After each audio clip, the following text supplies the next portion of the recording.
turmas! Tudo bem com vocês? Vamos dar sequência aos nossos estudos do componente de arte. Vamos para a revisão da aula 34.2.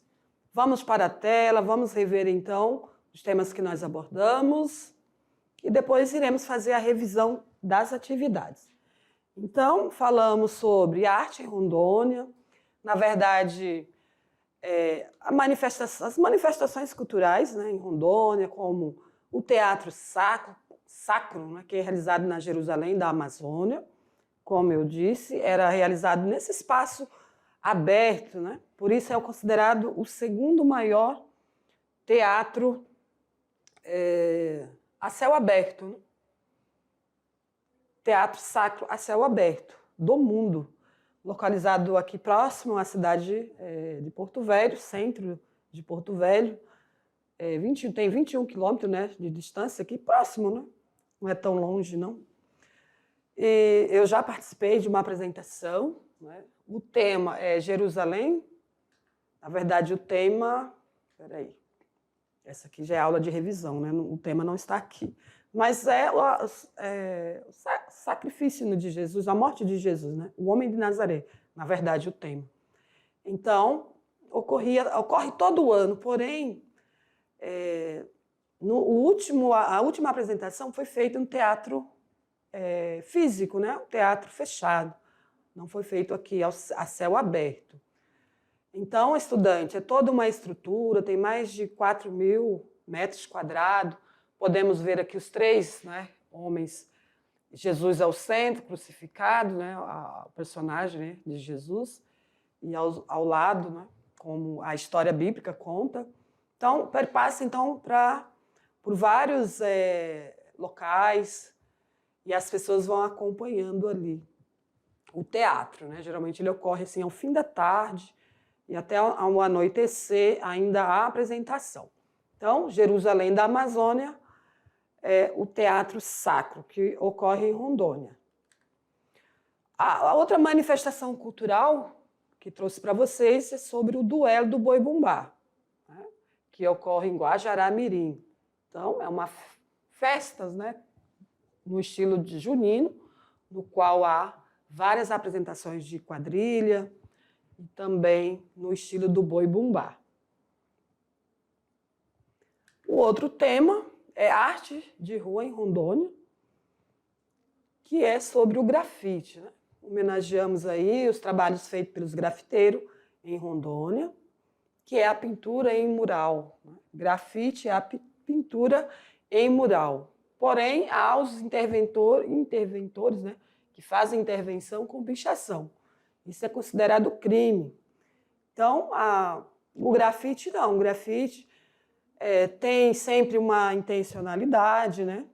O grafiteiro ele pede autorização para fazer esse trabalho, que pode ser num muro de uma escola, de um prédio público, ou na parede de um edifício. Enfim, ele vai pedir autorização, ou ele vai ser contratado para fazer esse trabalho. Ele não vai fazer de qualquer forma. Ele utiliza matemática, imagens, né? Sempre com uma abordagem de um tema social ou simplesmente uma pintura para ornamentar aquele espaço. Falamos também, né, do Arraial Flor do Maracujá, uma festa que ocorre no período junino, né, cujo nome é devido, nesse mês de junho, ter muitas flores dessa planta, né, que é a flor do maracujá. Então, ocorre juntamente já com a festa junina, que são as quadrilhas, que também é uma festa de cunho religioso, né, que ocorre muito nas comunidades da Igreja Católica. Então, Porto Velho uniu, né, já essa manifestação cultural das festas juninas e realiza, então, a mostra de quadrilhas e bois-bumbás, né? Criada, então, pelo decreto, então, ocorre todo ano, já há muitos anos, né? Geralmente era durante 10 dias, parece que a última festa foi com menos dias, tem que buscar mais informação sobre isso, mas depois do período pandêmico, né, que acabou o isolamento, as festas voltou a acontecer, principalmente lá em Guajará-Mirim e aqui em Porto Velho também, e acredito que na maioria dos municípios, né? Muitas festas foram proibidas de ocorrer devido à contaminação e, graças a Deus, agora já podemos voltar, né, nas nossas festas que todo mundo gosta. Então, vamos para as atividades de sala. Vamos, então, para a correção das atividades sobre esse tema aí. Vamos lá, estudante?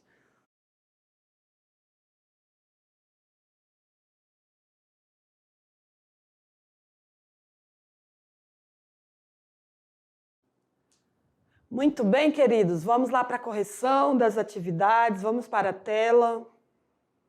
É um tema fácil de compreensão, porque muitos de vocês conhecem essas festas, né, que eu trouxe. Então, não está difícil. Então, vamos para a primeira pergunta. O duelo da fronteira representa um elemento de mediação entre cultura e o cotidiano de Guajará-Mirim. Nessa acepção, ou nessa festa, apresenta um outro ângulo do estado de Rondônia. O festival folclórico apresenta uma natureza de participação, de observação da vida, da memória da cidade. O duelo acontece entre dois bois que desfilam com histórias que remetem ao cotidiano local. São eles Malhadinho e Flor do Campo. Então, são os dois bois, Malhadinho e Flor do Campo. Sei que os nossos alunos lá de Nova Mamoré, de Guajará-Mirim, conhecem essa festa, participam. Eu, por exemplo, estou falando do que eu pesquisei, né? Não tenho conhecimento, não participei, mas vou tirar um momento para ir lá nesse período. Este ano não dá mais, mas próxima oportunidade que eu tiver, eu vou lá assistir para eu falar daquilo que eu realmente conheço, né? Observo. Vai ser muito interessante participar. Então, vamos para a próxima questão. Sobre o Teatro Palácio das Artes, é correto que se afirma em... Então, quais as informações nós tivemos sobre o Teatro Palácio das Artes? Vamos ver se vocês lembram. É o maior teatro da região Nordeste? Não, porque nós somos na região Norte, né? É o teatro mais antigo da região Norte? Também não, porque ele, inclusive, é bem novo, foi inaugurado em 2014. Com capacidade para comportar 1.100 pessoas? Sim. Constituído por um palco modelo italiano, moderna tecnologia?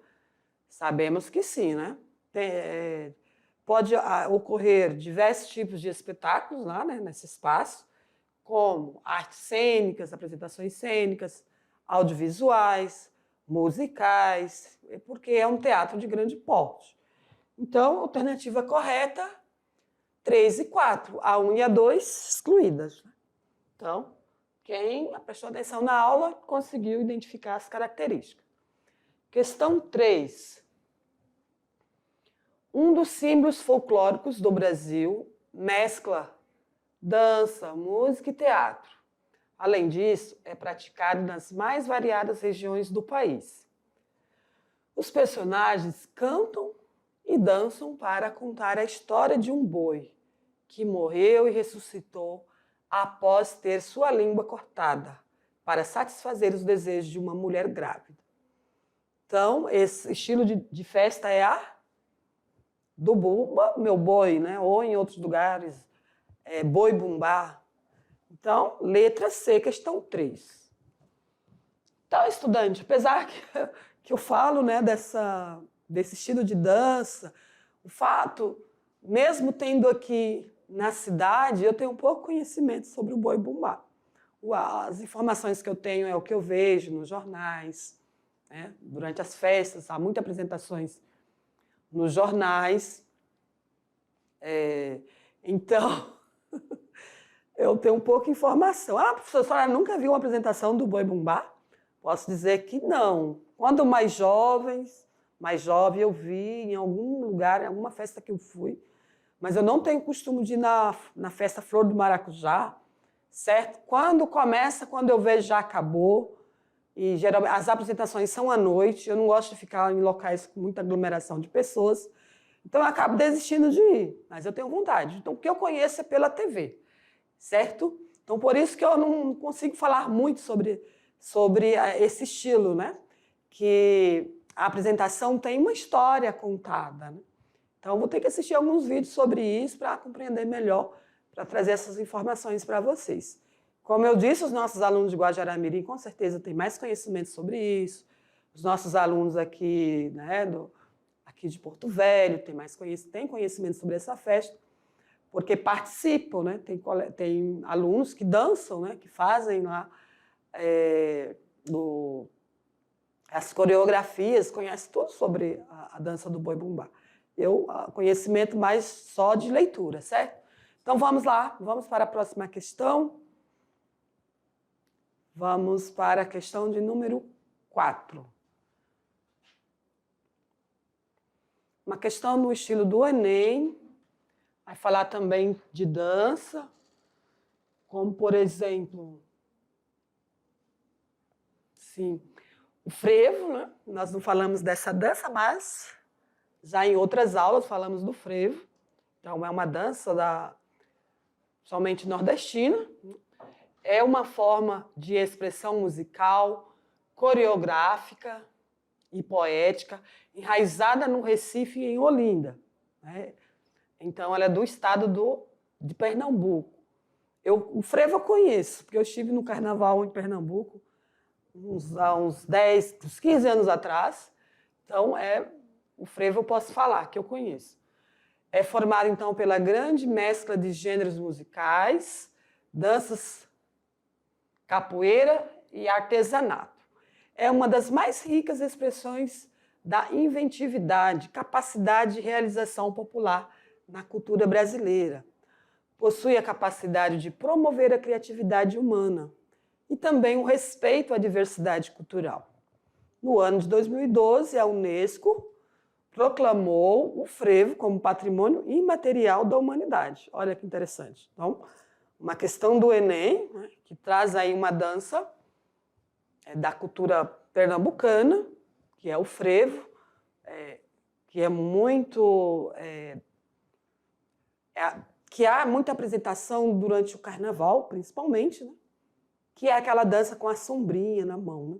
Tem que ter uma habilidade de movimento assim, muito flexível para fazer o frevo, porque senão a pessoa sai quebrado, né? Tem que treinar muito. Então, vamos ver qual é a pergunta. A característica da manifestação cultural descrita que justifica a sua condição de patrimônio imaterial da humanidade é a expressão de sentidos construídos coletivamente. Como assim, professora?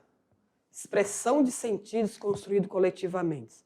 Quer dizer que aquela dança, ela ocorre, né, o fato de ter aceitação do público, né, das pessoas, né, no qual, durante o carnaval, há muitas pessoas fazendo esse tipo de dança, então quer dizer que ela é uma expressão de sentidos construída coletivamente, ou seja, pelos grupos, né, daquela cultura, daquele estado.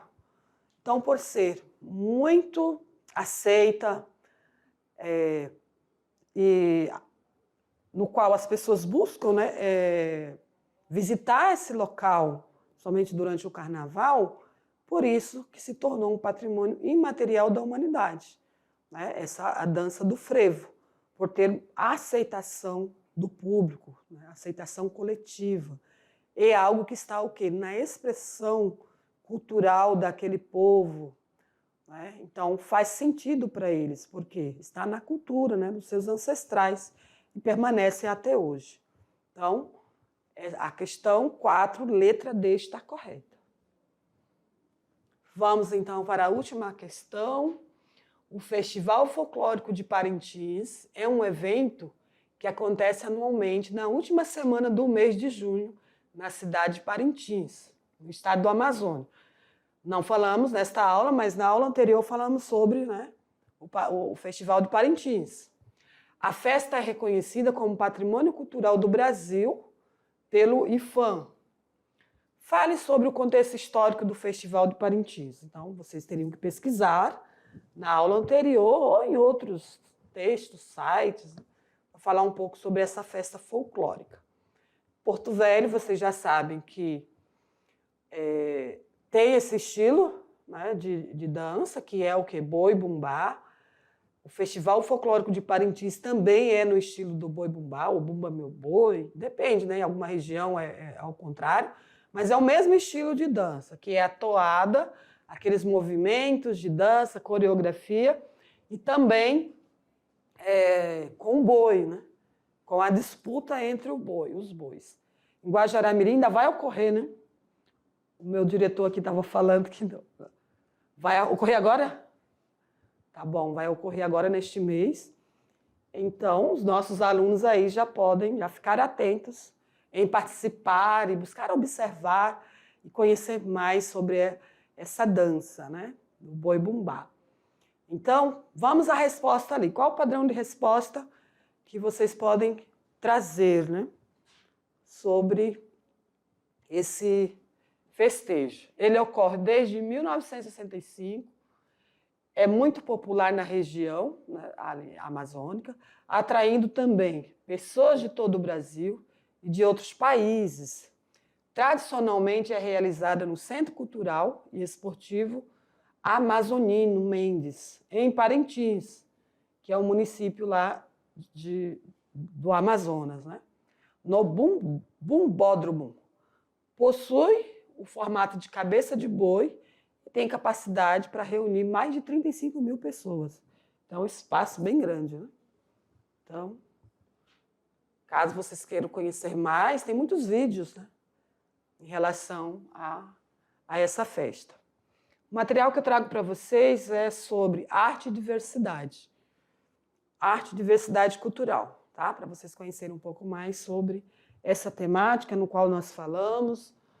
Trouxemos aí algumas, né, das manifestações cultural local da nossa região, também sobre o teatro sacro, sobre a festa do Divino Espírito Santo, Flor do Maracujá, também a festa do Boi-bumbá, lá de Guajará-Mirim. Então, algumas das nossas características, né, cultural local, que vocês possam estar pesquisando mais sobre esse tema e discutindo aí entre vocês, né, sobre o que conhece, o contexto histórico, porque os nossos pais, né, trazem essas tradições, né, tem a ver com a história, né, a história do lugar, das pessoas, das migrações, enfim. Tem sempre um motivo, né, o porquê dessas manifestações. Certo, estudantes? Espero que vocês tenham gostado dessa aula e aguardo vocês nas próximas aulas, aí, quase concluindo a nossa unidade 3, hein? E, ao final, a avaliação. Fiquem atentos nas aulas. Obrigado pela atenção e aguardo vocês.